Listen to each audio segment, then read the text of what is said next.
सदा मैं स्तुति करूँगा, सदा मैं सेवा करूँगा।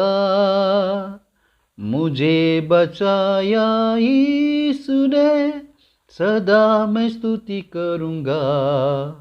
परमपिता परमेश्वर की महिमा और बड़ाई हो। आइए हम आज का मनन के लिए भजन संहिता का पुस्तक 112 अध्याय हम देखेंगे।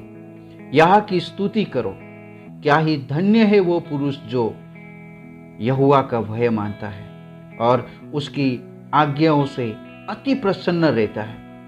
उसका वंश पृथ्वी पर पराक्रमी होगा, सीधे लोगों की संतान आशीष पाएगी। उसके घर में धन संपत्ति रहती है और उसका धर्म सदा बना रहेगा। सीधे लोगों के लिए अंधकार के बीच में ज्योति उदय होती है।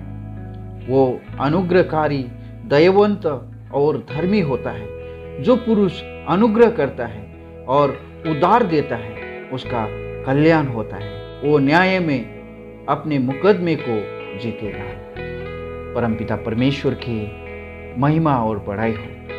भजन संहिता का पुस्तक उसका पहले अध्याय में हम पढ़ चुके हैं कि क्या ही धन्य है वो पुरुष जो दुष्टों की युक्ति पर नहीं चलता और न पापियों के मार्ग में खड़ा रहता और न ठट्ठा करने वाले की मंडली में बैठता है, परंतु वो तो यहोवा की व्यवस्था से प्रसन्न रहता और उसकी व्यवस्था पर रात दिन ध्यान करता रहता है।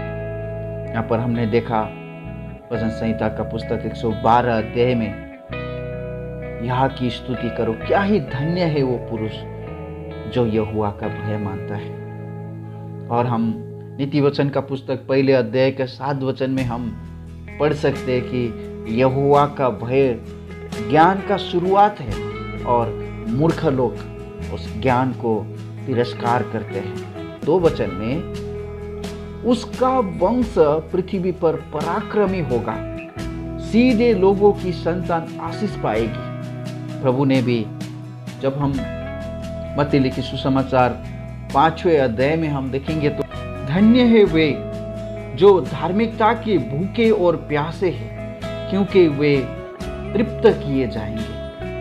मेरा प्रियो, परमेश्वर का पवित्र वचन यहाँ पर आप और हमें वायदा करता है कि जो कोई परमेश्वर से भय मानने वाले लोग हैं और उनकी आज्ञाओं से प्रसन्न रहने वाले लोग हैं, उनका संतान भी, यहाँ पर देखेंगे तो वहाँ प्रभु का वचन कहते हैं, उसका वंश पृथ्वी पर पराक्रमी होगा, सीधे लोगों की संतान आशीष पाएगी। प्रभु का वचन आप और हमें वायदा करते हैं, यदि हम परमेश्वर का भय मानकर उनका वाचाओं पर, उनका आज्ञाओं पर यदि हम प्रसन्न रहकर यदि हम जीवन बिताए, तो हमारा आने वाले संतान भी पराक्रमी होगा, कहकर प्रभु का वचन हमें प्रोत्साहन करते हैं।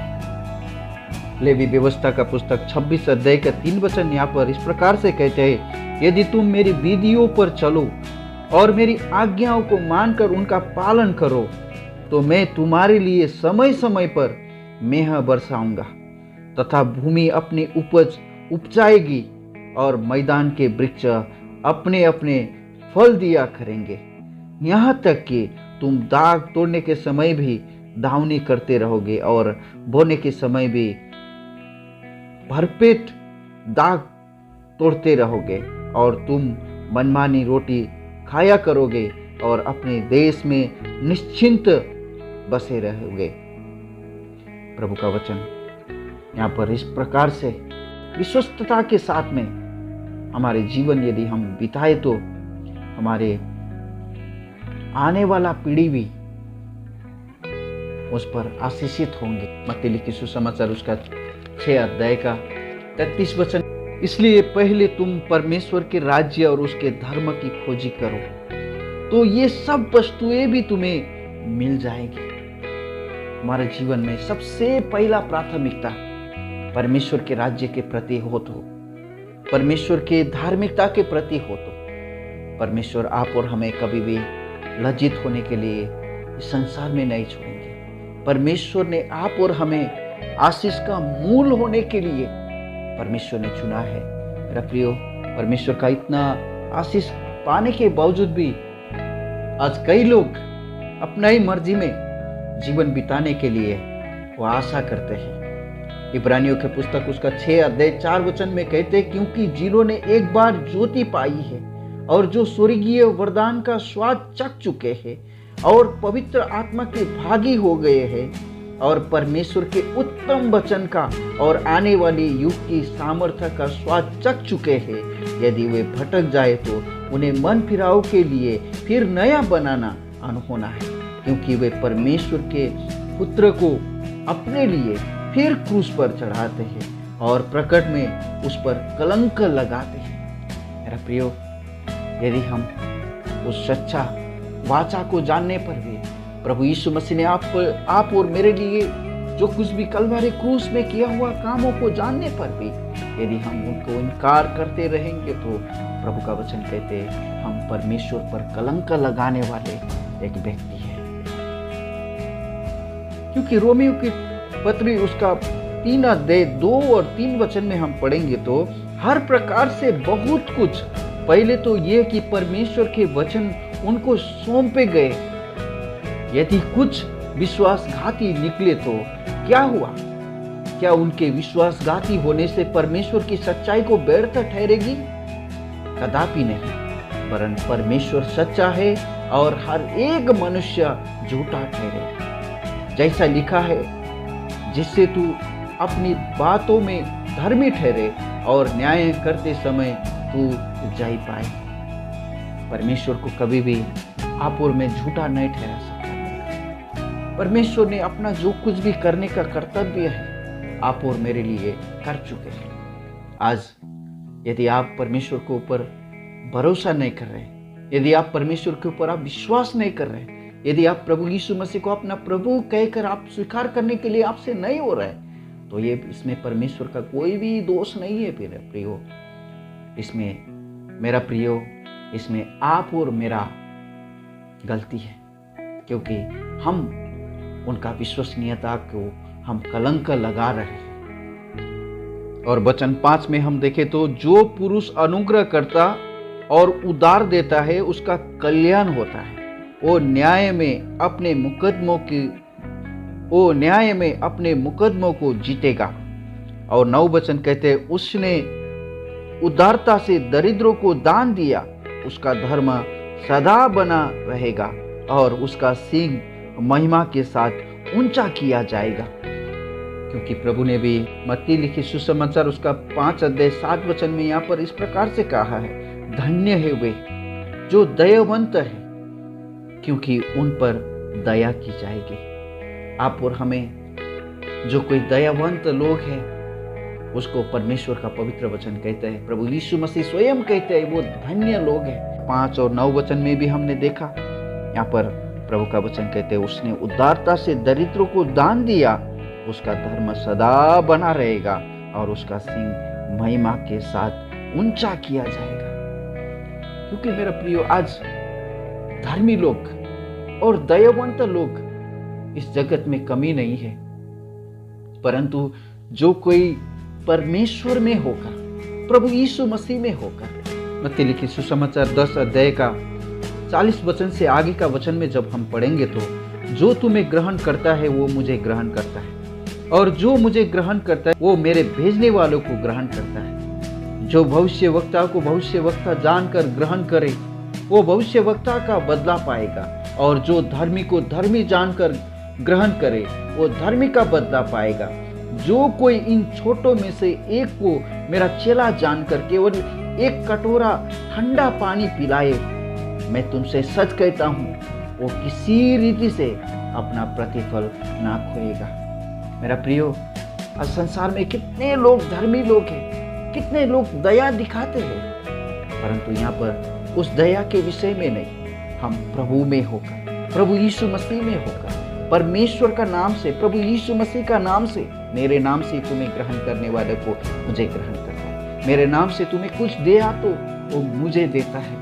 ऐसा दया परमेश्वर ने आप और मेरा जीवन में उस दया का गारंटी दिया है मेरा, उसका भरोसा दिया है मेरा प्रियो। उसके परमेश्वर ने उसके लिए एश्योरेंस किया है, निश्चयता दिया है। आपका यदि किसी को कुछ दया किया तो आपका दया व्यर्थ नहीं जाए, क्योंकि प्रभु ने कहा धन्य है जो दयावंत है, वे दया पाएंगे। और 7 और 8 वचन में इस प्रकार से कहते, वो बुरे समाचार से नहीं डरता, उसका हृदय यहोवा पर भरोसा रखने से स्थिर रहता है, उसका हृदय संभाला हुआ है, इसलिए वो न डरेगा, वरन अपने शत्रुओं पर दृष्टि करके संतुष्ट होगा।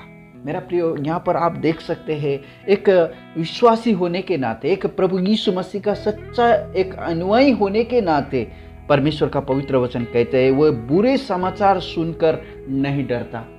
आज यदि आप बुरे समाचार से, आज कितने लोग डरे हुए हैं, कितने लोग आज घबराए हुए हैं, अभी हम क्या होगा, अभी आने वाला पीढ़ी क्या होगा, हमारा बच्चा लोग क्या करेंगे, हम अभी क्या खाएंगे, अभी हमारा नौकरी नहीं है, हमारा ये नहीं है, कितना कंप्लेंट का लिस्ट पड़े हुए हैं। मेरा प्रियो, प्रभु का वचन कहते हैं जो कोई परमेश्वर पर भरोसा रखने वाले लोग हैं वो बुरा समाचार सुनकर वो कभी नहीं डरेगा। उसके लिए कोई भी इस संसार का किसी भी बात उनका जीवन में फर्क नहीं पड़ता है। वो परमेश्वर को देखते हुए, उनका विश्वसनीयता को देखते हुए, परमेश्वर कैसे चट्टान से पानी निकालने वाला परमेश्वर है, परमेश्वर लाल समुद्र को 2 भाग करने वाला परमेश्वर है, परमेश्वर इस्राएलियों के लिए आसमान से, स्वर्ग से मन्ना बरसाने वाला परमेश्वर है। अपना लोगों को सारे जरूरतों को पूरा करने में परमेश्वर विश्वास योग्य परमेश्वर है। उस परमेश्वर के प्रति विश्वस्त होकर एक परमेश्वर का भक्तजन चल सकता है, क्योंकि प्रभु का वचन आप और हमें कहता है जवान सिंहों को तो घटी होती है और वे भूखे भी रह जाते, परंतु यहोवा के खोजियों की किसी भली वस्तु की घाटी न होगी।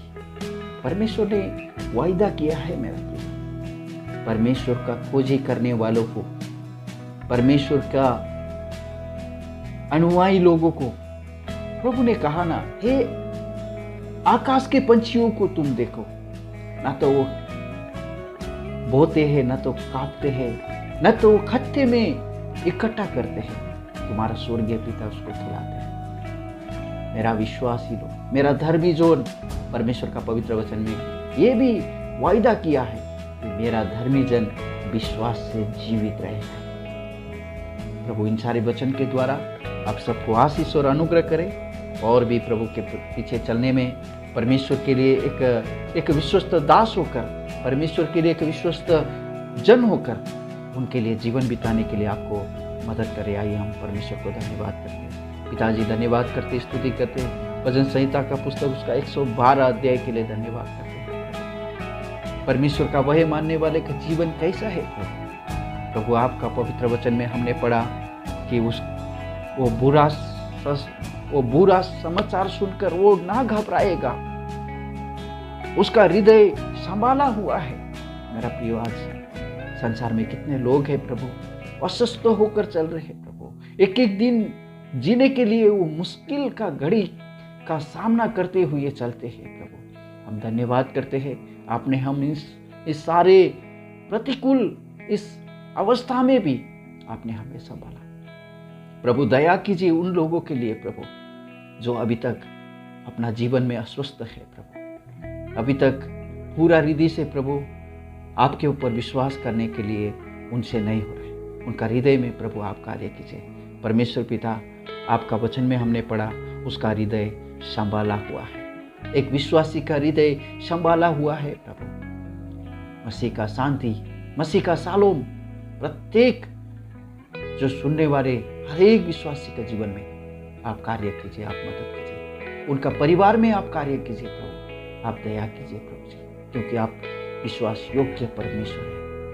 हमारा ये प्रार्थना उद्धारकर्ता प्रभु यीशु मसीह के पवित्र नाम से मांगते हैं, सुनिए और ग्रहण कीजिए पिता, आमीन। May God bless you all.